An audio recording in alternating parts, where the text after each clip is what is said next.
A Edith Salomé, una amiga y colega que nos está compartiendo sus experiencias desde la Universidad de Puebla, en México. Edith es ingeniera agrónoma, es maestra en ciencias con fortaleza en ecología. En este momento es docente de la Universidad Popular Autónoma del Estado de Puebla, profesora investigadora de tiempo completo y adscripta al programa de Ingeniería en Agronomía del Decanato de Ciencias Biológicas, directora del Centro de Investigación en Plantas Nativas, CIPNA. También es profesora por asignatura, ha sido en la Universidad Autónoma del Estado de México, y en este momento nos va a estar exponiendo sobre su experiencia fundamentalmente en lo que es ecología y selección de plantas nativas para jardines naturalizados. ¿Sí, Edith? ¿Querés compartir tu presentación?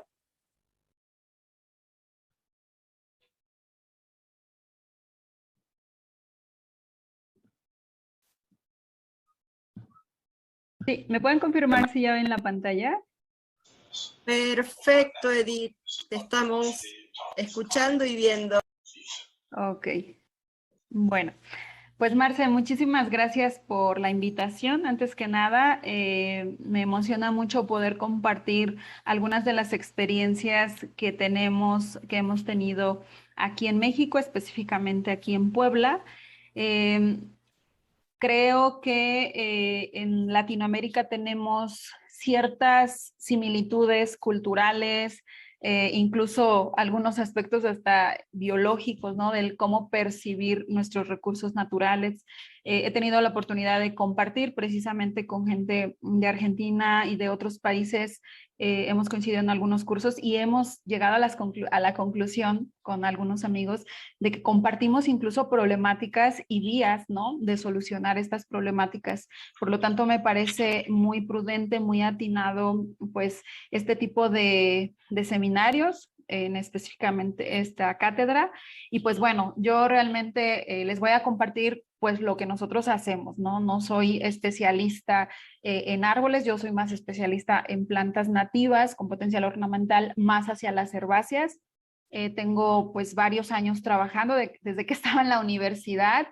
Tuve la fortuna de compartir con el que fue mi tutor de licenciatura y pues ahora colega, ¿no? Entonces, pues estoy muy feliz de poder compartirles esto. Bueno, un poquito dando como seguimiento a lo que decía Marce, vamos a hablar sobre la elección de especies, ¿sí? ¿Escuché que me hablaron? No, Edith, seguí tranquila. Ok. Elección de especies para su uso en paisajismo ecológico. No, digamos, me cierro solo a árboles, pero por supuesto que estos como aspectos se pueden aplicar a cualquier especie. Voy a hablar como planta en general. Bueno, un poquito para ubicarnos, ¿no? ¿Dónde estamos respecto a nuestra cátedra? Pues ya estamos aquí en el eje 3, que es selección de especies para la resiliencia frente al cambio climático y todas estas, pues, retos, ¿no? Que implica el cambio climático. La charla está estructurada en estas 6 áreas. Primero les voy a hablar un poquito de quiénes somos nosotros, un poco para que nos ubiquen en el contexto. ¿Qué son los servicios ecosistémicos? ¿Qué es una paleta vegetal? ¿Por qué usar especies nativas? ¿Y cómo seleccionamos estas especies para nuestros proyectos? ¿Qué aspectos hay que considerar, no? Y también quise incluir algunas cosas sobre aspectos a considerar para el cultivo, porque muchas veces no tenemos las plantas, no existen en el mercado y pues nos va a tocar producirlas nosotros. Y además digamos, los aspectos van muy de la mano. Entonces, por eso quise incluir esta parte del cultivo. Bueno, Nosotros somos un centro de investigación enfocado principalmente a las especies ornamentales. Esta, Estas son nuestras instalaciones que nos acabamos de cambiar hace poquitos meses. Marce estuvo aquí hace unas semanas y ya le tocó conocer las nuevas instalaciones, pero todavía no tengo fotos así como tan lindas para presentarles, por eso les voy a presentar las de nuestro lugar pasado. Es un centro pequeño. Nos dedicamos pues a generar conocimiento que contribuya precisamente al aprovechamiento sustentable, pero también a la conservación de estas especies. Les decía, principalmente las ornamentales. Y también generar tecnología agrícola, o sea, todo lo que implica su domesticación, su cultivo. Y pues otra parte muy importante, dado que estamos en una universidad, pues la formación de profesionales, ¿no? Que estén comprometidos pues con este desarrollo sustentable y pues por supuesto con el desarrollo social. Nosotros estamos ubicados en un municipio que se llama Atlisco, estamos en el centro de México, a 2 horas de Ciudad de México, y Atlisco es un lugar, digamos, con un clima, ya saben, siempre dicen que el mejor clima del mundo, ¿no? Los lugares dicen eso, pero en realidad es un clima templado, cálido, muy agradable, es agrícola por excelencia y una de sus áreas más fuertes es precisamente la floricultura.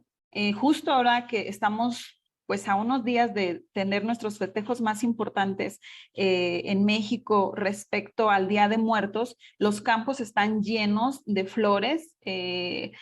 Tenemos tajetes, cultivamos tajetes erecta en campo, cultivamos celosía argentea también en campo. Entonces, digamos que tenemos muchos colores ahorita en el campo, pero además hay gran producción de vivero, planta en vivero. Entonces, digamos que estamos como en el lugar ideal, ¿no? ¿Cuáles son nuestras líneas de investigación? Pues conservación y aprovechamiento de estos recursos, desarrollar esta tecnología hortícola para flor de corte, para macetería, paisajismo ecológico y oviverismo.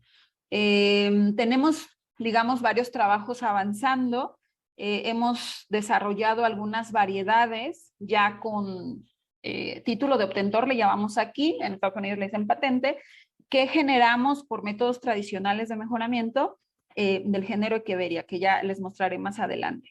Y pues bueno, estamos desde el 2019 trabajando mucho en lo que es el paisajismo ecológico, dado la importancia, sí, por supuesto ambiental, pero también social que esto tiene, ¿no?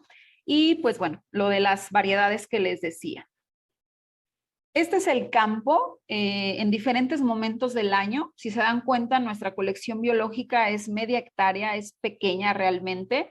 Está dividida en 2 áreas o en 2 grupos más bien. Tenemos lo que son las plantas bulbosas, varios géneros. Aquí se dan cuenta está prácticamente rojo porque tenemos un género que se llama Spraekelia, con el cual hemos venido trabajando desde hace pues varios años.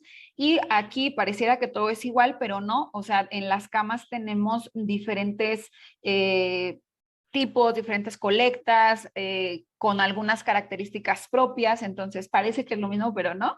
Y tenemos el género Hymenocallis también entre las bulbosas, género Tigridia, que les voy a ir mostrando más adelante. Y entre las suculentas tenemos lo que es el género Echeveria, que aquí lo vemos. Ustedes dirán, ay, pero ¿por qué las tienen tan juntitas? Porque estas fotos son de unos grupos que estamos, o estábamos, porque ya son pasadas las fotos, para flor de corte. Entonces, son estas variedades que les comentaba. Y también recientemente estamos entrando con agave, dado la importancia que tiene desde el punto de vista de bajo manejo, servicios ambientales, ¿no? Para las ciudades también. Tiene como muchísimas cosas este género. Entonces, en Puebla nada más tenemos más de 30 especies y que no han sido aprovechadas desde el punto ornamental, desde el punto de vista ornamental, y ahorita justo me acaban de aceptar un proyecto sobre eso, entonces vamos a estar ahí un poquito metiendo más agaves. Aquí tenemos lo que es el género Hymenocallis mezclado con lo que es Spraekelia de este lado, y bueno, aquí se ven otras especies de Echeveria, por aquí otros Hymenocallis y otras Echeverias. Si dan cuenta, nuestras instalaciones realmente pues muy sencillas. Y bueno, estas son las nuevas instalaciones que ya le tocó conocer a Marce. Aquí les digo, tenemos unos meses, en agosto se terminó el traslado, todavía estamos como organizándonos con algunas colectas, pero la mayoría ya está establecida. Algo bueno de este cambio es que ahora estamos en la misma área donde está la posta zootécnica de nuestra universidad y también está el área de producción bajo invernadero. Entonces, esto que ven acá son los campos donde mis alumnos, por ejemplo, de horticultura ornamental, establecen sus cultivos. Aquí estaban pues pequeños todavía, pero justamente ayer ya cosecharon tajetes para las ofrendas o los altares que les decimos aquí en México, y los girasoles también ya los están cosechando, ¿no? Entonces, una cosa que promovemos mucho con nuestros alumnos es que lleguen hasta la cosecha y la comercialización en un cuatrimestre, por eso elegimos especies como de rápido crecimiento. Y acá el que ven al fondo es el Popocatépetl, que es un volcán activo y que bueno, que a veces nos da algunos sustos, pero bueno, en general se porta muy bien y muy bien. Estas fotos son de una visita que tuvimos hace unas semanas como parte del Congreso Mexicano de Botánica. Nosotros organizamos una salida al área de Atlisco, aunque es de botánica, lo que mostramos fue más el aprovechamiento sustentable, ¿no? Como producción, por ejemplo, de mezcal, que es una bebida alcohólica parecida al tequila, pero que en los últimos años ha tomado mucha fuerza y la producción es sustentable y se están poniendo en riesgo las poblaciones silvestres. Entonces nosotros estamos abogando y tratando de capacitar a gente para que la producción sea más sustentable, protegiendo los polinizadores, por ejemplo, ¿no? Bueno, el equipo de trabajo ya les decía que es muy pequeño. Antes estábamos 2 investigadores, pero bueno, uno de ellos ya no está con nosotros. Entonces, digamos, yo soy la directora del centro y está el ingeniero Nicolás, que él es el encargado del campo, digamos, de toda la parte técnica, que no se nos enfermen las plantas, que si hay que hacer una propagación, que si hay que ayudar a los alumnos a tomar algunos datos, etcétera. Y luego Tomás, que no está aquí, que es nuestro trabajador de campo, y digamos que de planta, nada más nosotros 3. Y luego está, por supuesto, perdón, toda la parte tan importante para nosotros que es los alumnos. Tenemos tesistas, tenemos becarios de investigación, por ejemplo, Larisa y Roxana son nuestras becarias de investigación. La universidad les da una beca bastante buena y hacen un proyecto y lo desarrollan durante toda su carrera. Y ellas están comprometidas a presentar sus trabajos en foros nacionales, foros internacionales y por supuesto publicaciones y bueno, es que son 5 años, ¿no? Entonces les da bastante tiempo. Ella es una tesista de maestría. Tenemos alumnos, él es de Chapingo, de la Autónoma Chapingo, que vino a hacer una estancia. Y también tenemos colaboración con profesores externos que para algún tema específico, pues podemos hacer proyectos. Y aquí justo ese día establecimos una jardinera para polinizadores con el doctor Cruz, que es del Colpos, y que, bueno, él está en Veracruz. Y también tengo alumnos de servicio de beca que, aunque no son de agronomía o de ambiental, que son las carreras que hay en nuestro decanato, ingeniería ambiental, agronomía, medicina veterinaria, biotecnología, vienen alumnos de otras áreas que les gustan las plantas y nosotros no nos cerramos, o sea, son todos bienvenidos y entonces suelen ser bastante trabajadores porque van porque les gusta, no por imposición, ¿no? Bueno, ¿qué son los servicios ecosistémicos? Sé que ya en algún momento hablaron sobre eso. A ver, como que estoy viendo. ¿Se ve esta cosa negra arriba?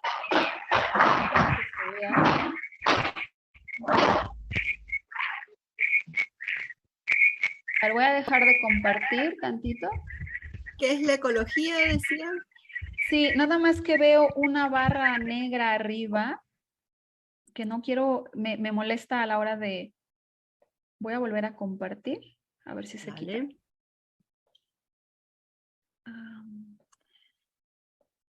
Ay, no. No sé cómo hacerla pequeñita. Ustedes no la ven. Ah, ya. Bueno, solamente recordar, porque yo sé que todos los que estamos aquí ya sabemos lo que es la ecología, pero recordar que es aquella ciencia que estudia precisamente las interacciones entre los organismos vivos y su ambiente. Y su ambiente son los factores vivos y los factores no vivos. Y desde ahí tenemos que partir también para la elección de las especies. Por eso me pareció importante recordar este término. Ok.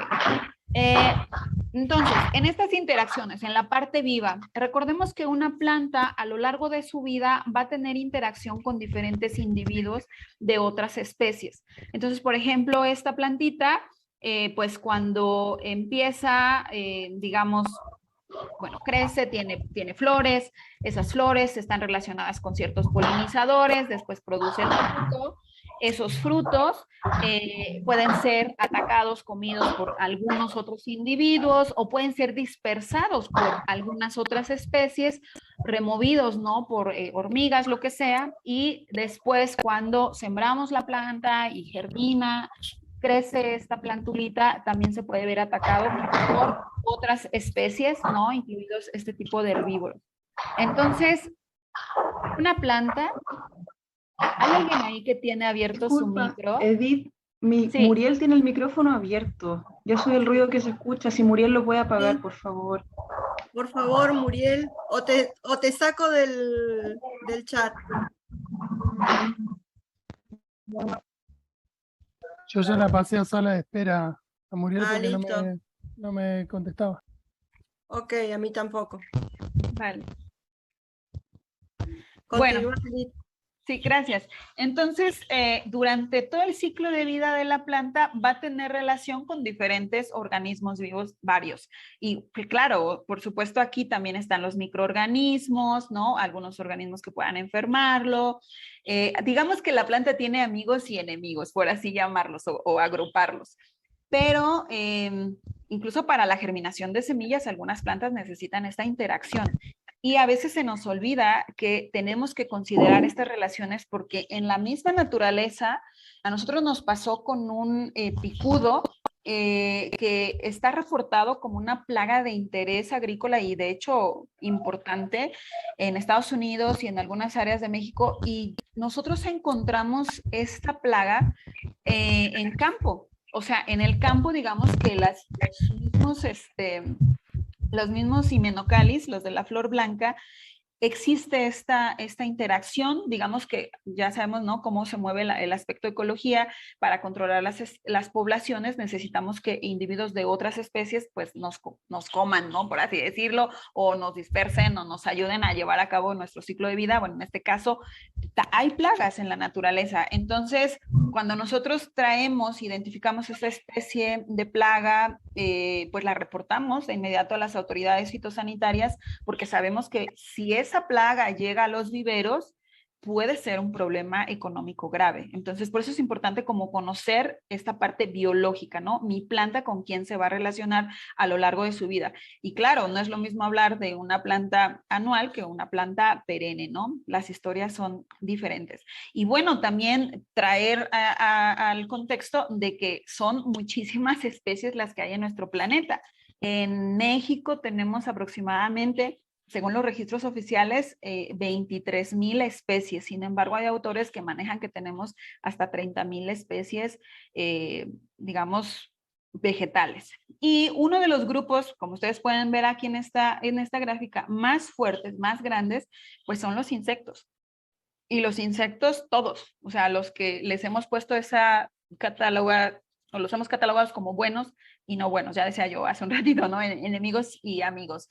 Realmente todos tienen una razón de ser, ¿no? Lo que conocemos como el nicho, cuál es su función dentro del ecosistema. Y entonces hay que entender estos como aspectos, estos conceptos ecológicos base, pues también para manejar los recursos. Y bueno, ustedes pueden ver aquí, un individuo se puede relacionar con varias especies a la vez, ¿no? Es una manera diferente de presentarlo, son redes de interacción. Y bueno, si después a cada una de estas especies, que son muchísimas, le pusiéramos nombre, vamos a suponer que los puntitos azules no existen, que todos son verdes, tampoco existe el rojo ni los amarillos. Entonces, todas esas especies se relacionan directa o indirectamente entre sí. Y si queremos poner los factores abióticos, supongamos que como magia le ponemos ahí los colores azules y ya sería pues la temperatura, la humedad, el pH del suelo, del agua, etcétera, ¿no? Lo no vivo. Entonces, si se dan cuenta, la ecología lo que estudia es estas líneas, la interacción que hay entre ellas.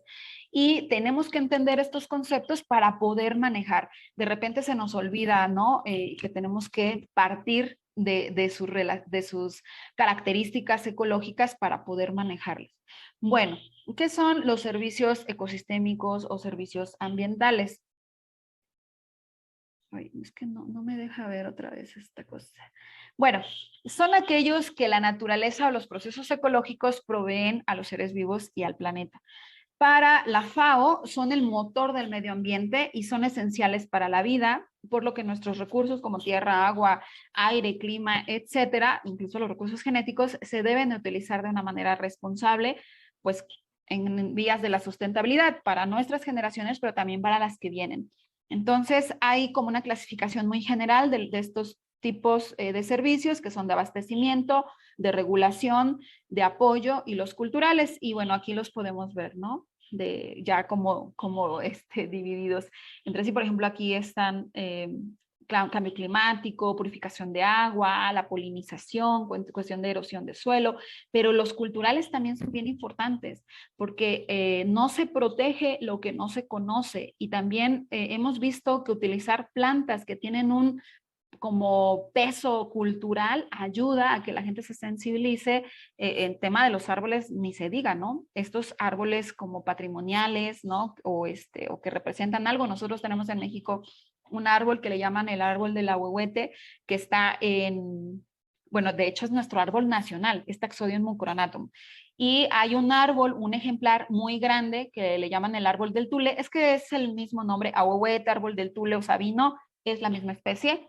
En Oaxaca le dicen árbol del Tule. Hay un pueblo que se llama Tule y que es un señor árbol que, bueno, atrae mucho al turismo, pero además es muy longevo. Entonces se dice que tiene, no recuerdo ahora mismo, porque más de 1000 años. O sea, es un individuo bastante longevo. Entonces también, ¿no? Rescatar esa importancia cultural que tienen las plantas y pues bueno, algunas otras como soporte y el hábitat, ¿no? Estas funciones ecológicas, especies que comparten hábitat, mantener la diversidad genética también. Bueno, de acuerdo con la ONU, ustedes saben que somos ya muchísimos en el planeta. Bueno, hay una tendencia muy general hacia vivir en las ciudades. Todos queremos tener las comodidades de las ciudades, entonces hay una tendencia muy grande a ir hacia allá. Y bueno, Latinoamérica, pues no nos escapamos de eso. Entonces, como somos tantos en las ciudades, no podemos dejar de lado el ecosistema urbano, que ya desde hace tiempo, pues bueno, está considerado ya como un ecosistema de importancia también.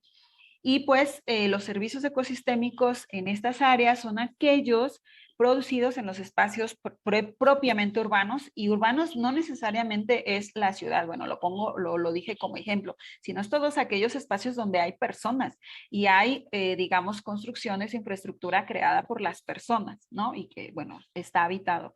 Entonces, estos servicios se insertan dentro de las áreas urbanas continuas definidas por esta estructura física que les comento, y no solo por cuestiones administrativas, sino porque hay gente ahí, porque de repente hay personas que piensan que urbano solo es ciudad, y no, o sea, también los pueblos, eso es urbano. Bueno. Este cuadrito es de los servicios ecosistémicos urbanos. De este lado, por ejemplo, tal vez no estoy segura si alcanzan a ver bien.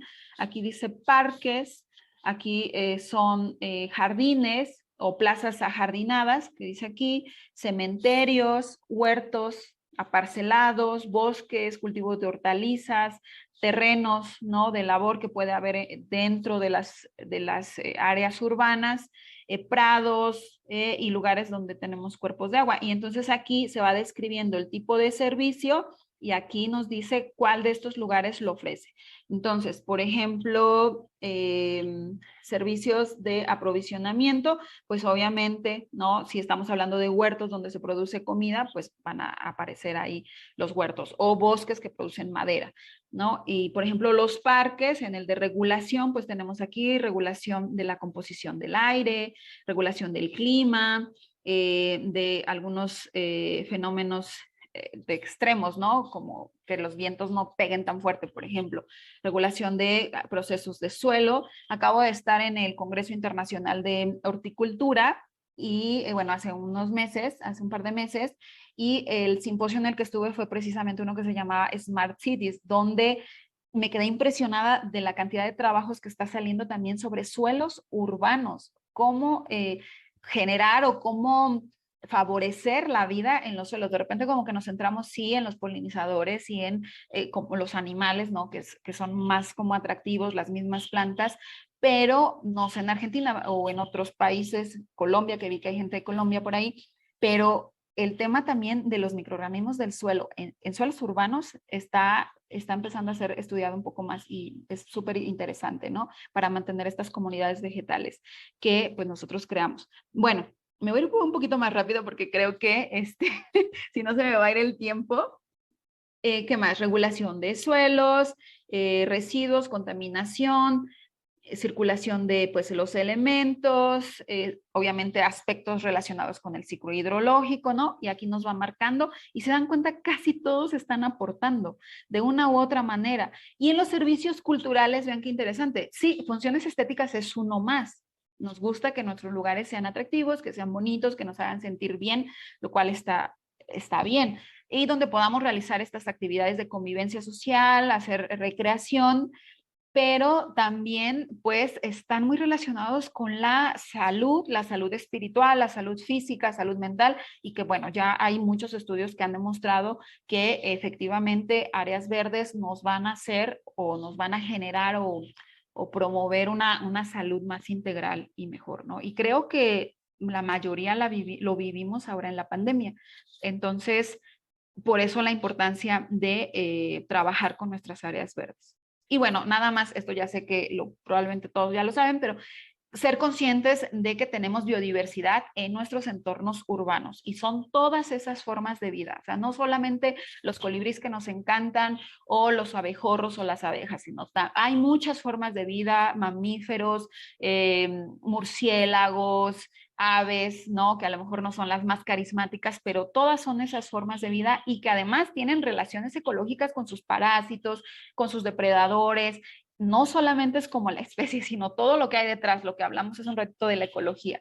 Y los microorganismos, por supuesto, tanto del suelo como externos de la planta o de los mismos animales o incluso endoparásitos. O sea, todas las formas de vida realmente son un montón, ¿no?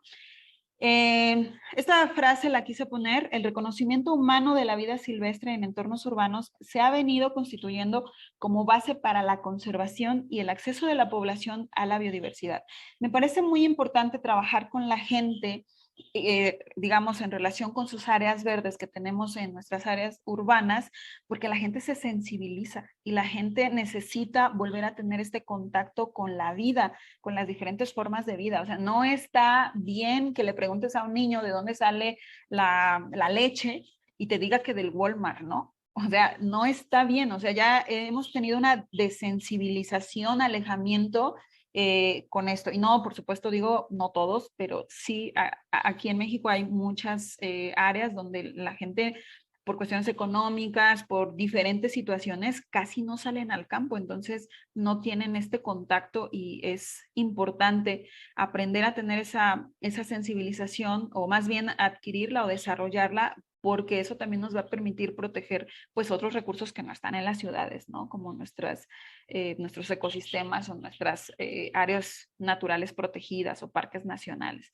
Está este libro, supongo que ustedes sí lo ven completo, es que no sé por qué yo no veo completa hay una barra arriba que no me deja ver, pero bueno, este libro es específicamente Servicios Ecosistémicos Urbanos en Latinoamérica y me parece un documento que puede apoyar mucho y obviamente está también en fines de la acción respecto al cambio climático y la biodiversidad. Bueno, ahora sí, ¿qué es una paleta vegetal?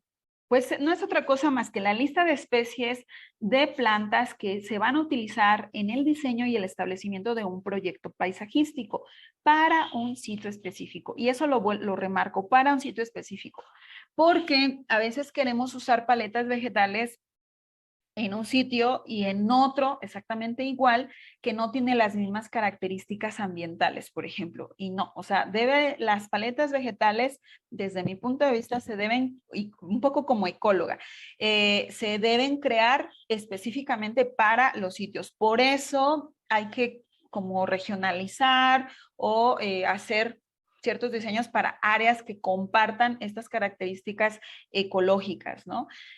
Ambientales, digamos, de suelo y demás. Son comunidades vegetales, no olvidemos que son comunidades vegetales, o sea que van a interactuar especies de diferentes plantas, animales, microorganismos en un mismo espacio. Y también la paleta vegetal la podemos ver por estratos, ¿no? Dependiendo, no sé, por ejemplo, el estrato de los árboles, ¿no? En un parque, estrato de arbustos o lo que sería como en un bosque, realmente vamos a imitar lo que hay en la naturaleza. Entonces tenemos el dosel, árboles medianos y de arbustos y el sotobosque, ¿no?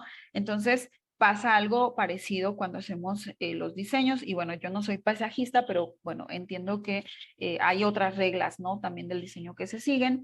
Hay que considerar los hábitos de crecimiento y lo que les decía, las características propias del sitio. Recordemos otra vez, ecología. Bueno, las comunidades vegetales artificiales son conjuntos de plantas, o sea, de agrupaciones que nosotros creamos para que ellas crezcan juntas y donde cada especie debería tener unas funciones particulares y brindar ciertos beneficios. Yo les pongo un ejemplo muy particular que no necesariamente es ornamental, aunque últimamente la están poniendo con fines estéticos. La milpa mexicana. Nosotros llamamos milpa a un sistema agrícola muy antiguo, o sea, desde antes de la conquista ya se tenía aquí en México, que es realmente un policultivo y que constituye una mezcla de especies que tienen funciones particulares, ¿no? Y que además ayudan a, pues no sé, todo esto de la seguridad alimentaria, conservación y diversificación de recursos y también aspectos culturales, ¿no? Entonces aquí tenemos una imagen, les dicen los 4 fantásticos, que son el maíz, por supuesto, lo que es la calabaza, ¿cómo le dicen ustedes? Ay, se me fue ahorita. Calabaza, zapallo. Ah, sí, zapallo. Y luego tenemos el chile y el frijol. Entonces, si lo vemos desde un punto de vista, no sé, del desgaste de los nutrientes, pues el frijol fija nitrógeno. Entonces se puede incorporar también como abono verde. El maíz saca, ¿no? Más nutrientes, pero bueno, nos aporta carbohidratos, por ejemplo, ¿no? Y entonces así cada uno tiene su función y ha perdurado por muchísimo tiempo. Después empezaron a hacer muchos monocultivos de maíz y aparte el frijol y aparte la calabaza, pero en términos de conservación y sustentabilidad, estos modelos son los que más suman. Entonces, pues bueno, y me faltó a uno que también lo agregan, que son los quelites. Quelites nosotros en México le decimos a cualquier planta que sea comestible y que crezca por sí sola en la milpa. Hay muchas amarantaceae que crecen de hecho género Amaranthus, que crecen ahí solas y bueno, no las comemos y las aprovechamos, pero no las sembramos, crecen ahí solas. O hay una que se llama Noda cristata, que yo sé que también es considerada como una maleza, pero aquí en el centro del país, específicamente en Puebla, se consume mucho para sopas y tal. Entonces, bueno, un poquito de ahí nace la idea de las plantas funcionales. Aquí tenemos un ejemplo, les voy a mostrar 3 ejemplos de paletas vegetales que nosotros hemos trabajado. Esta la diseñó la doctora Elisa Olivares, la estableció en Cuernavaca, en la ciudad de Cuernavaca, Morelos, a 2 horas de aquí de la ciudad de Puebla, y donde ella consideró, se dan cuenta, es bastante larga la lista, no todas son mexicanas, pero la mayoría, y considera aspectos como cuándo están latentes las plantas o en dormancia, ¿no? Son pues herbáceas. Cuándo tienen época de producción de follaje, por ejemplo, cuándo florecen y cuándo van a morir las que son anuales, sobre todo, o las que entran en estrés. Y entonces hay diferentes aspectos que nosotros podemos o debemos considerar a la hora de hacer nuestra paleta vegetal. Ella consideró esos aspectos en este caso, ¿no? Y vean, tenemos bulbosas como cefirantes o la tigridia misma, el tagetes lúcida, que también tiene gran importancia cultural en México, algunos pastos, salvias. Es una paleta vegetal bastante compleja, es muy, muy larga. Y son pruebas que se han estado haciendo, ¿no? No quiere decir que ya esas paletas vegetales sean wow, o sea, que no se van a mover. De hecho, no. Esta es Tigridia pavonia, que en México tenemos de entrada 9 colores, preciosos todos. Yo a esta planta la conozco desde que tenía como 18 años, no menos, desde que estaba en casa de mis padres, ya me acordé, más chica, no sé, 11 años, pero después ya como con fines ornamentales la empecé a ver como a los 18 y es preciosa. Le dicen flor de un día y tenemos una red de tigridia en México que la lleva el doctor Vázquez en la Autónoma del Estado de México, él fue mi mentor de licenciatura, y no solamente Tigridia pavonia, tienen ahí todas las especies de tigridia que hay en México. Y bueno, es uno de los géneros, digamos, como que se están estudiando. Y Menocalis, que este es uno de los géneros que específicamente trabajamos nosotros, que también lo tenía la doctora en su paleta. Y vean, nada más por mostrarles, ella hizo un registro de las especies de mariposas, solamente de mariposas, que llegaron con esa paleta. Entonces, pues sí, obviamente favorece la vida en las zonas urbanas, ¿no? Luego hicimos esta aquí en la universidad, eso fue en 2019, son 10 jardineras que están, digamos, en la calle donde está ubicada nuestra universidad. La universidad se encuentra dentro del centro de la ciudad y aquí se incluyó un árbol de porte pequeño y pues varias herbáceas, se incluyó una especie de agave, algunos pastos, se dan cuenta, no todos son nativos, que yo luego quiero que todo sea nativo, pero bueno, también reconozco que algunas plantas no nativas tienen características interesantes y pues bueno, la probamos. Aquí algunas características que nosotros consideramos, el hábito de crecimiento, el origen y también cuándo florece. Entonces se establecieron esas jardineras y bueno, aquí en diferentes momentos las pueden ver. Este proyecto fue interesante porque participó el gobierno municipal, o sea, el ayuntamiento fue quien construyó las bases, están en la calle. Y nosotros aportamos las plantas o parte de las plantas, el trabajo, el diseño de la paleta y también eso implica trabajo de jardinería, de mantenimiento. Buscamos que sean paletas vegetales de bajo mantenimiento, pero bueno, tienes que ir podando porque si no la gastache, que es este moradito, se te va, o la salvia gregui, que ustedes saben que también, ¿no? Hemos tenido algunos inconvenientes, sí. El primero fue la pandemia. Esto se estableció antes de la pandemia, estaban preciosas y se viene la pandemia y obviamente el trabajo en la universidad se redujo muchísimo, los jardineros pues no se daban abasto, incluso ellos también pues se fueron a casa y muchas plantas se murieron.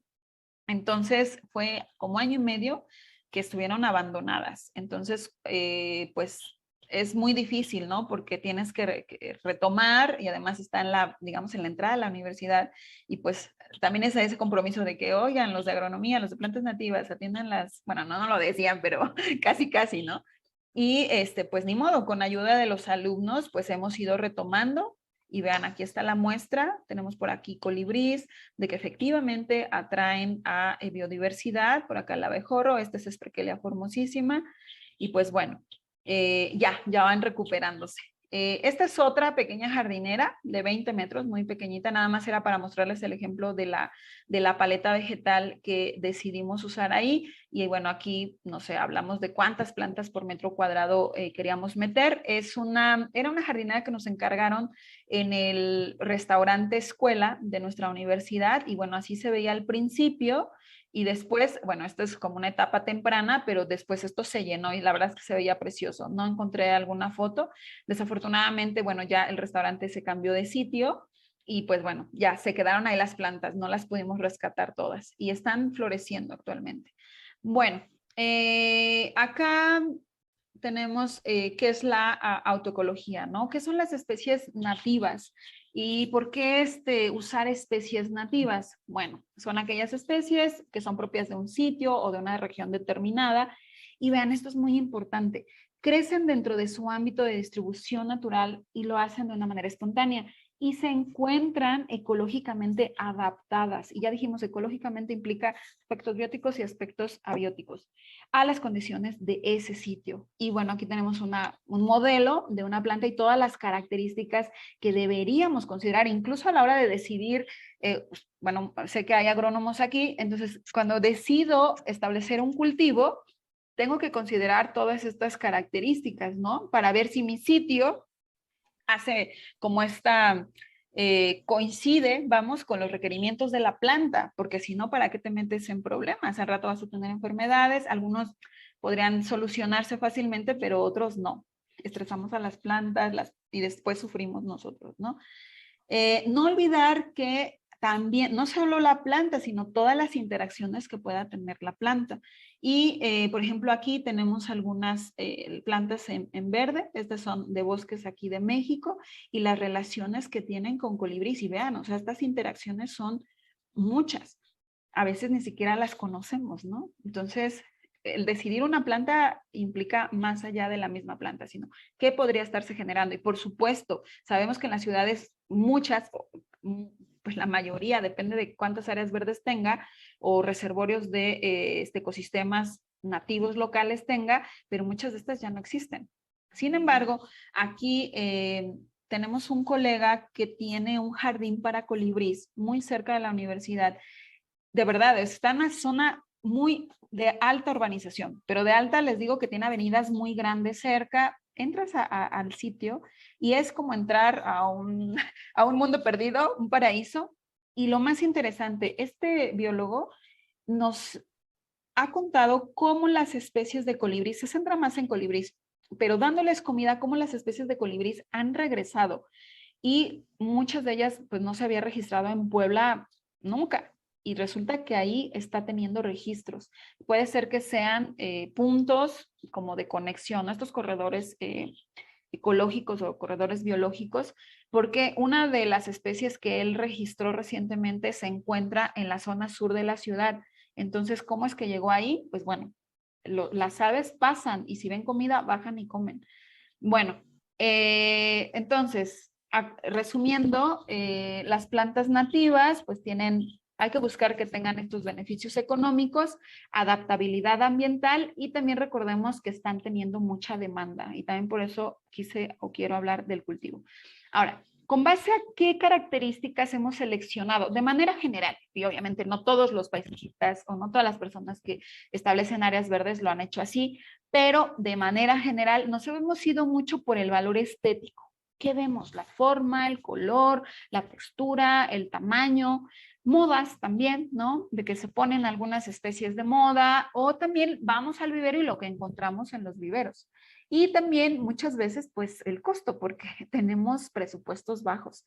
Entonces, digamos que esas han sido de manera general y sé que hay otras, ¿no? Realmente lo que yo les cuento son como experiencias y estoy abierta pues a complementar. También sé que hay expertos aquí en el foro y que pues bueno, se trata de complementar. Lo veo un poco desde mi punto de vista como agrónoma y como ecóloga. Y ¿qué otras características hay que considerar? Y bueno, esta es una de las láminas más importantes por el tema de la charla. A ver, sí las características generales de la planta, o sea, la forma de vida, tener claro qué forma de vida es, dónde se distribuye geográficamente, por aquello de que si vamos a usar nativas, pues esté dentro de su área de distribución natural para que cumpla esas funciones ecosistémicas. Su morfología, por supuesto, ¿no? Porque al querer ponerlas en un área urbana, por supuesto que si es un árbol muy grande y puede tener un conflicto con la infraestructura gris, pues bueno, tengo que considerarlo, ¿no? Por supuesto, el ciclo de vida y la fenología, y lo pongo en negritas porque a veces se nos olvida, y a la hora de diseñar paletas vegetales, las etapas fenológicas juegan un papel bien, bien importante. No es lo mismo también trabajar con plantas. Yo he trabajado muchos años con la familia Samiaceae, que son las cícadas. Seguramente, no me acuerdo, bueno, en Colombia, por ejemplo, tienen varias, pero este grupo es muy longevo, entonces crecen súper, súper lento, súper, súper lento. Y son de gran importancia, de hecho en México son consideradas como un grupo de ¿cómo le llaman? Grupo prioritario para la conservación. La mayoría de las especies está en nuestra norma de protección mexicana.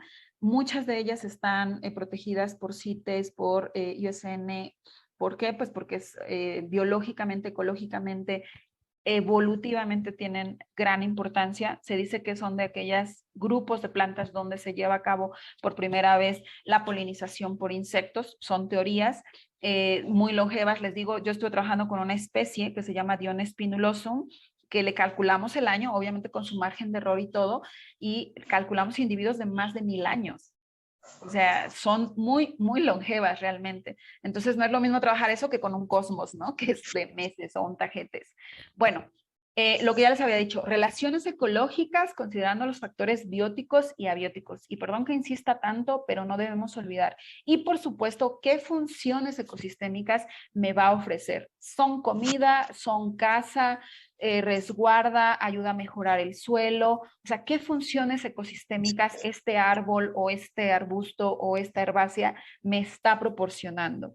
Y también la otra cosa que les decía, que concuerde los requerimientos ambientales que tienen estas plantas, como temperatura, humedad, requerimientos de suelo, con las características del sitio, o sea, donde las voy a cultivar o las voy a establecer. Bueno, la adaptabilidad ambiental es muy importante y más por estos temas que estamos ya enfrentando, ¿no? Como el cambio climático y más en especies que vamos a poner en sitios urbanos como aspectos como la contaminación y las presiones que ustedes saben que en las ciudades son otro nivel, nada que ver con lo que vemos en el campo. ¿No? El ruido, el polvo, pobres árboles luego están llenos de smog, por ejemplo, en las zonas más urbanizadas, y aún así viven y pocas especies se han adaptado, ¿no?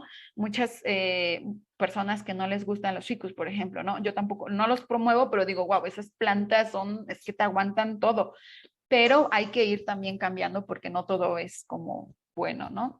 Entonces, considerar esos aspectos. ¿Bajo qué presiones van a estar sometidas? Algunas veces incluso inundaciones o también suelos súper pobres, ¿no? Que hablábamos hace un rato y que muchas veces los proyectos no te dan para atraer o mejorar tu suelo y que son suelos urbanos con muchos residuos de construcción, o sea, terribles, ¿no? Pero que poco a poco esta vida, las plantas que tú vayas poniendo van a ir generando y desarrollando mejores suelos. Y bueno, es una cadenita.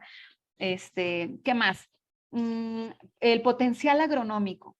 Eso es más cuando tú eres el que va a empezar a potenciar una especie, ¿no?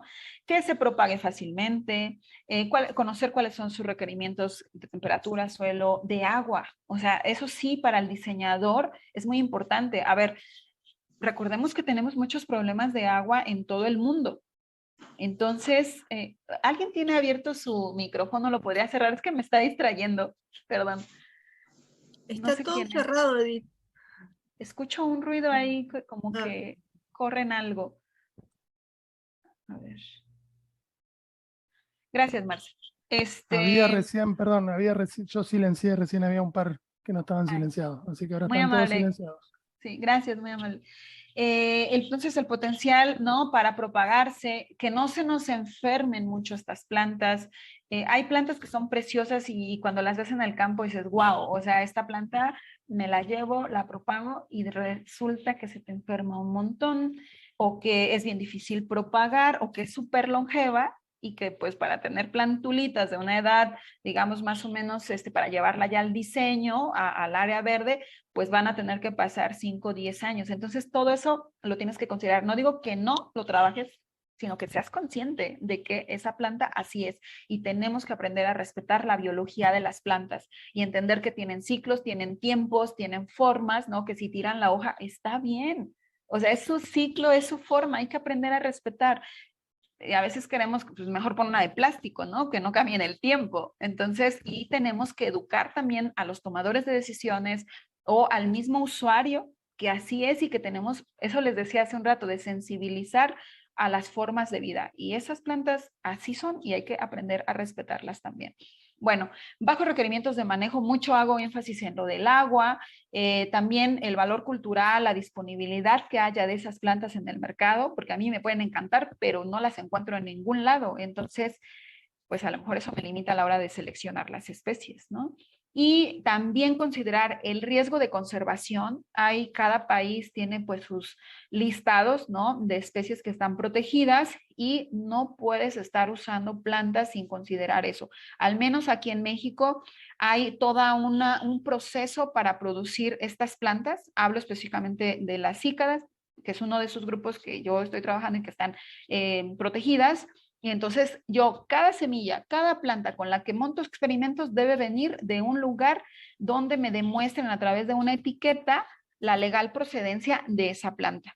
Y eso implica que cueste a veces más o que cuando tú viajas con estas plantas, pues si te detiene un oficial, miren, aquí está, no se alcanzan a ver, estas son las etiquetitas. Estas son de Kuta, es de otra UMA, porque compré una planta que es protegida, pero esta etiqueta aquí tiene una clave y me dice como que ellos pueden checar si efectivamente ese vivero está dado de alta, está registrado, y es una etiqueta por planta. Entonces se vuelve un poco complejo, pero bueno, es necesario también trabajar con estas protegidas. Y no digo que no las usemos, al contrario. Hay que usarlas, solamente hay que hacerlo adecuadamente de acuerdo a las leyes que haya en nuestros países. Y también otra cosa importantísima, el potencial invasor, que les voy a hablar un poquito más adelante. De este lado tenemos a Crescentia alata, o también le decimos guaje, o le decimos sirián, cuautecomate. Y si se dan cuenta con estas características que les acabo de contar, no se trata solo de ser bonita, de ser atractiva desde el punto de vista estético. Hay que tener más características, hay que considerar más bien otras características aparte del estético. Y se dan cuenta, son un montón. Entonces, algunos grupos de interés en México, esta publicación salió en el 2017, si no mal recuerdo, está en línea, ustedes pueden consultarlo. Bueno, tenemos una organización a nivel nacional que se llama SINAREFI, se llamaba, ahora tiene otro nombre, pero se llamaba SINAREFI, Sistema Nacional de Recursos Fitogenéticos. Y entonces dentro del SINAREFI hay macroredes. Hay, por ejemplo, de granos, ¿no? O de leguminosas. Y por supuesto nosotros tenemos la macrored de ornamentales, que a su vez está integrada o estuvo integrada en esos años por estas redes. Todavía existen, ahora tiene otro nombre que no me acuerdo ahora cómo se llama, pero es lo mismo. Y yo he participado pues en la de Queveria, en la de Himenocalis. Actualmente soy la responsable, ya no se llama Himenocalis, quisimos ampliarla a Amarelidaceae, pero bueno, son algunos de los grupos y colaboro con la de Tigridia. Por ejemplo, ahorita el doctor Vázquez, que tiene a su cargo la Red Nacional de Tigridia, me mandó bastantes bulbos, me parece que eran como 2,000 o 3,000 bulbos que los establecimos en el CIBNA porque los queremos propagar para darles bulbos a los productores de plantas y empezar pues sí, a difundir nuestras plantas nativas, ¿no? Pero eso es así como ya trabajar con el productor, pero darles el material y después haremos pruebas y sacaremos información, ¿no? De qué le parece para el cultivo, la demanda que tiene, la aceptación que tiene con la gente. Entonces, bueno, y bueno, participamos en esta publicación, pero bueno, no quiere decir que sea lo único. Por ejemplo, aquí no aparece mucho sobre el agave, hay una red de agaves, pero el agave lo relacionan mucho con aspectos industriales por la producción de bebidas alcohólicas, pero el agave tiene un potencial ornamental muy alto. Y bueno, ojo con las invasoras. Ustedes saben que a través de las plantas ornamentales se tiene mucho riesgo de desatar problemas ecológicos por invasiones. Y de hecho, muchas especies ornamentales tienen estas características invasoras. Entonces, hay que tener cuidado al trasladar plantas, ¿no? Y también cuesta muchísimo deshacerse de estas plantas porque son tan exitosas que se gasta muchísimo dinero en muchos lugares del planeta. Se ha gastado, por ejemplo, Australia, ¿no? Es un caso donde han gastado muchísimo dinero para deshacerse de ciertas plantas. Por ejemplo, allá el Opuntia es un género que ha causado problemas bien graves y pues sabemos, pero al ser una isla es más difícil, ¿no? Se propagó súper bien, se adaptó súper bien y bueno, se volvió un problema. Y aquí en México nosotros tenemos pues un montón. Hablábamos apenas en un simposio sobre plantas invasoras relacionadas con las plantas ornamentales que tuvimos a la semana antepasada en nuestro Congreso Nacional de Horticultura Ornamental, de un pasto que se me fue ahorita el nombre, es este pasto rosado que es muy lindo, o sea, tú vas por el campo y te imaginas así pasando la mano y súper feliz, ¿no? Plan así como relax total, pero ese pasto es un monstruo. Es un monstruo que está desplazando a muchas especies de pastos nativos, ocasiona muchos problemas y bueno, deshacerse de él es muy difícil.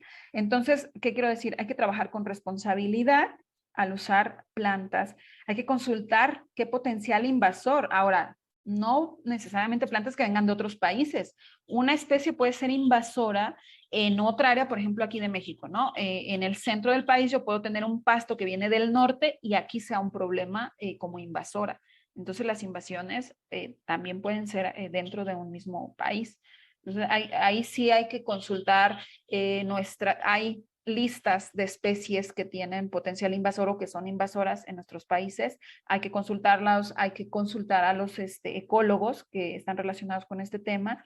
Y pues bueno, sobre todo los diseñadores, los paisajistas, creo que es una gran responsabilidad. Y ya sé que por allá va a haber personas que digan, no, pues es que en las ciudades ahí no hay tanto riesgo de que se salgan. Bueno, así han empezado y luego se salen de control. Entonces, si podemos evitar algunas que de plano son muy, muy peligrosas, hagámoslo, porque es también nuestra responsabilidad. Y bueno, ¿qué aspectos considerar para el cultivo? Si se dan cuenta van a ser muy parecidos. ¿Y por qué? Repito, ¿por qué cultivo? Porque muchas no van a estar disponibles y también sé que ahorita con este boom que hay de las plantas nativas, pues mucha gente se está animando, ¿no? A empezar a cultivar especies nativas. Entonces, ¿dónde se distribuye? Geográficamente, hay que como que regionalizar también para que el uso sea dentro de su distribución natural, que sería lo óptimo. Ya sé que no en todos los casos se va a cumplir, pero bueno, eso sería lo óptimo. Hay que revisar el estatus de conservación para saber si estoy trabajando o no con una especie protegida y ajustarme como a las normativas y a las leyes que hay al respecto. Conocer bien su forma de crecimiento, su morfología y sus aspectos fisiológicos, es importante, y la fenología otra vez, ¿no? Que les decía, la ecología en sí de la especie. ¿Qué tanta demanda puede tener esa especie? Y también con qué recursos cuento, o sea, qué tanta experiencia tengo en la domesticación, por ejemplo, en propagación, qué infraestructura tengo y para manejarla igual, cuáles son mis costos de producción, rentabilidad, etcétera. Nosotros nos interesa mucho este tema porque también, pues, a veces viene gente ya a querer comprarnos, pero para producir plantas. Y pues ya lo ven desde un punto de vista muy agronómico. Por supuesto, aquí son muchas generalidades, ¿no? Pero bueno, la idea es esa, generar tecnología, pues, agrícola. Y luego, ¿qué requerimientos edafoclimáticos tiene la especie? Voy a desarrollar nada más la idea un poquito más. Requerimientos de suelo, hay que considerar los aspectos físicos, los aspectos químicos de la especie. Y eso te lo va a dictar al lugar donde se distribuye de manera natural. Luego, ¿qué hacemos en el cultivo? Tratar de imitar, ¿no? O sea, si una planta crece en lugares, no sé, súper arenosos, y tú llegas y la pones en unas arcillas súper pesadas, pues seguramente va a tener un efecto. ¿Por qué? Porque evolutivamente la planta se desarrolló en esos sitios.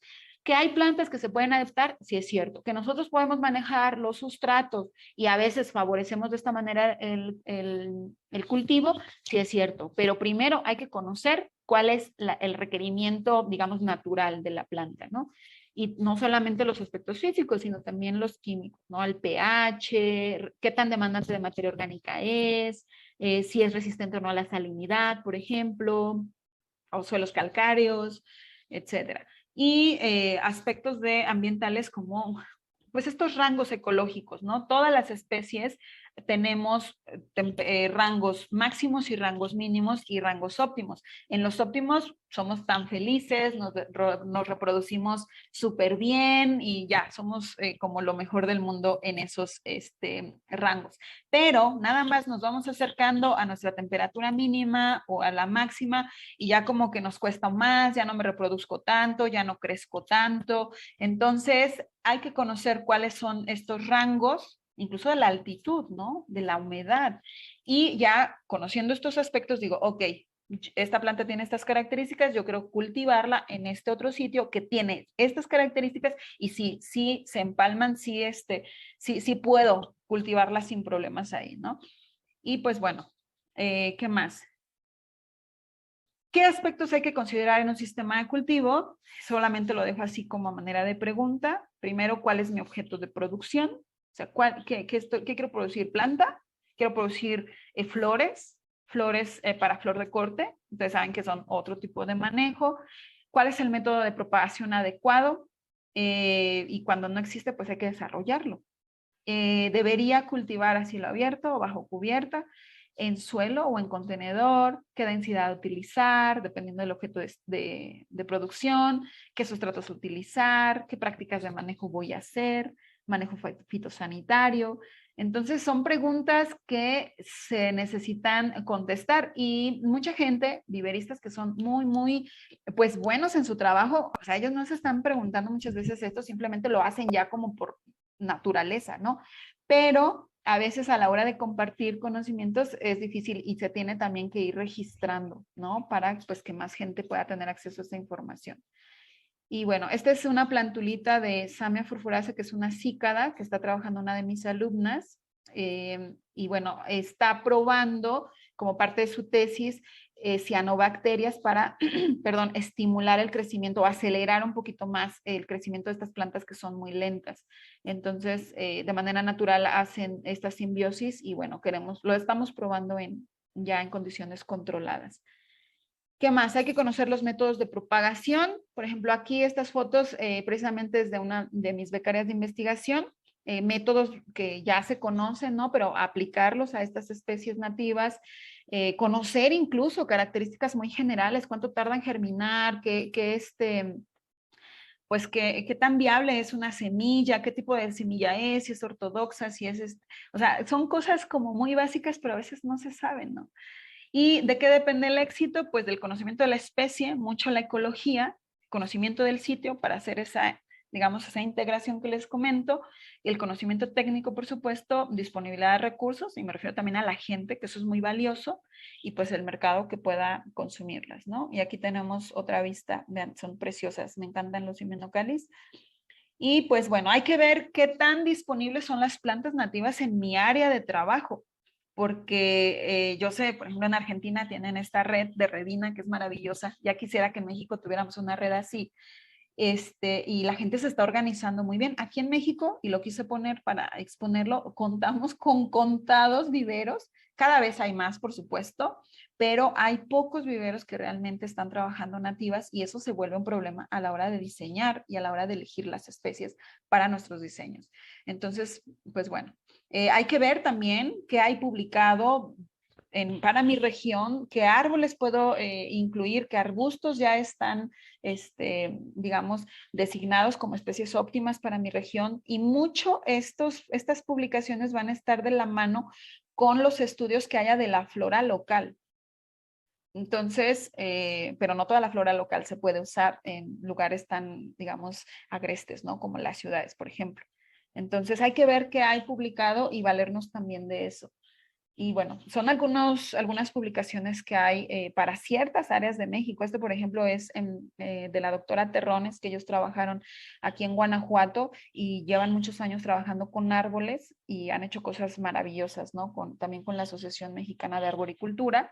Y pues bueno, aquí en México al menos hay necesidad de políticas públicas para fomentar más el uso de plantas funcionales dentro de nuestras áreas verdes. Y justamente ayer hubo una reunión que no pude estar, pero donde preguntan al público en general de ustedes qué opinan para nuestro arbolado, ¿no? Y son oportunidades también de levantar la voz y decir, bueno, yo como agrónoma o yo como ecóloga creo que deberíamos de incluir estas especies, ¿no? Porque a veces los que toman las decisiones ni siquiera están relacionados con las formas de vida, con las necesidades, no están tan familiarizados, o sea, y no es que sea malo, solo que pues están en otra área o se han desarrollado en otra área, pero sí se deben asesorar con personas que estén pues más cercanas, que entiendan más sobre la vida vegetal.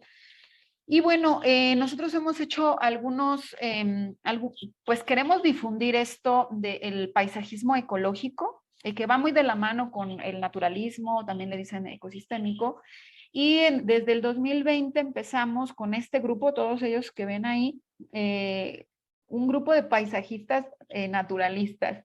Nos autodenominamos, aunque yo no soy paisajista, yo ahí soy la colada, la mayoría de ellos son paisajistas, pero la verdad es que me he sentido como muy útil en el grupo por el tema también de la ecología, que conozco un poco más, y la parte del cultivo. Entonces empezamos con esta serie de charlas y están disponibles en línea, si ustedes quieren verlas, se quedaron ahí, están en esta página de Paisajismo Naturalista Latinoamericana. Tanto el doctor Cruz, que ya lo había mostrado en otra imagen, como yo somos los administradores, coordinamos esta serie y pues bueno, tuvo muy buena aceptación. Después publicamos este libro, que bueno, no sé dónde quedó, por aquí según se los iba a mostrar, pero bueno, ahí está la imagen, que es un libro para la gente. Es un libro muy sencillo, lenguaje muy sencillo, pero en este sentido de diseñar para ciudades biodiversas, favorecer la biodiversidad en nuestros espacios públicos. Y los temas son pues muy variados, infraestructura verde en general, por ejemplo, Fortino, que él está terminando, ahí dónde está, él, Fortino Acosta, él está terminando su doctorado ahorita en Estados Unidos, y trae unas ideas padrísimas de zanjas, de muros verdes, o sea, hay diferentes tipos de infraestructura, ¿no? Pero hay un poquito de todo. Por ejemplo, aquí estamos en el Jardín Etnobotánico de Cholula, que es una ciudad que está aquí al lado de Puebla, donde hicieron estas como tablas de qué especies están asociadas a plantas específicas, y son como herramientas que la gente puede usar. O sea, una persona que no es bióloga, no es agrónoma, que no está involucrada mucho y que fácilmente puede ir sensibilizándose y utilizando pues esta herramienta. Por ejemplo, tenemos a Rocío Meneses, ella no es autora del libro, fue la presentadora, pero tiene un proyecto muy bonito que se llama Paraíso Colibrí, y es una de las pioneras en producir plantas nativas y fomentar todo esto de los jardines ecológicos o para polinizadores. Tenemos aquí a Fernanda Rionda, y así es una paisajista aquí en México reconocida, y hace unos proyectos muy bonitos sobre naturalismo, ¿no? El doctor Cruz también, que trabaja en el Colpos, y bueno, es un equipo muy bonito, la verdad. Fue coordinado por la doctora Elisa Olivares, Elisa, que fue la doctora con la que hicimos las jardineras aquí en la 21, que les conté la historia, y ahorita ella está trabajando en la Universidad de Sheffield, ahí con los magnos, ¿no? De paisajismo naturalista. Hitchmont, bueno, todos ya saben. Miren, aquí está los temas, ¿no? Infraestructura verde, planeación de espacios abiertos inteligentes, qué es una paleta vegetal, cómo crearla, paisajismo para favorecer la fauna urbana, temas sobre cultivo, y el doctor Cruz trabaja mucho lo de percepción, cómo la gente percibe. Y pues bueno, hemos seguido con algunas otras actividades en congresos. Estuvimos haciendo un simposio internacional de paisajismo naturalista, porque queremos como difundirlo. Y pues nos faltan también expertos, ¿no? Como de Latinoamérica en el área de, pues, no sé, plantas más grandes como árboles. Entonces, si hay gente aquí que se quiera sumar al equipo, son bienvenidos, arbustos o otras áreas del paisajismo ecológico, en ferias. O sea, hemos tratado de difundirlo, ¿no? Les quise poner esto ya para terminar, porque creo que ya me estoy pasando, ¿verdad, maestre? Hicimos un simposio, bueno, a mí me tocó coordinarlo en nuestro Congreso Nacional de Horticultura Ornamental, para fomentar el conocimiento de nuestras plantas nativas. Este fue el 6º simposio de plantas nativas con potencial ornamental, y pues tuvimos expertos de diferentes áreas, muchos de ellos biólogos, otros ecólogos, que también necesitamos juntar a la gente de la horticultura con la gente que conoce los grupos. Entonces, y la diversidad y la riqueza que tenemos. Entonces, vemos que en México al menos hace falta mucho estas interacciones, y de repente hay que trabajar con personas de otros gremios, y está bien, nos enriquece mucho. Se organizó que me encantó, el papel de la horticultura ornamental en la introducción de plantas invasoras. También gente muy capacitada, y que bueno, yo creo que a muchos nos dejó reflexionando de la responsabilidad que tenemos a la hora de seleccionar especies para nuestros diseños o para nuestras áreas verdes. Y que lo organizó el doctor Cruz, sobre jardines para polinizadores, aunque yo me tocó conducirlo, por así decirlo, y aquí se presentó gente del gobierno, productores, gente que tiene viveros donde ya están produciendo plantas nativas, paisajistas también, entonces muy, muy bonito. Y pues nada, muchísimas gracias, espero no haber comido mucho tiempo, y aquí les dejo mis datos, cualquiera de los dos correos, y la página también de Paisajismo Naturalista. Y creo que ya, Marce. Perfecto, Edith. Genial, muchísimas gracias. Tenemos bastantes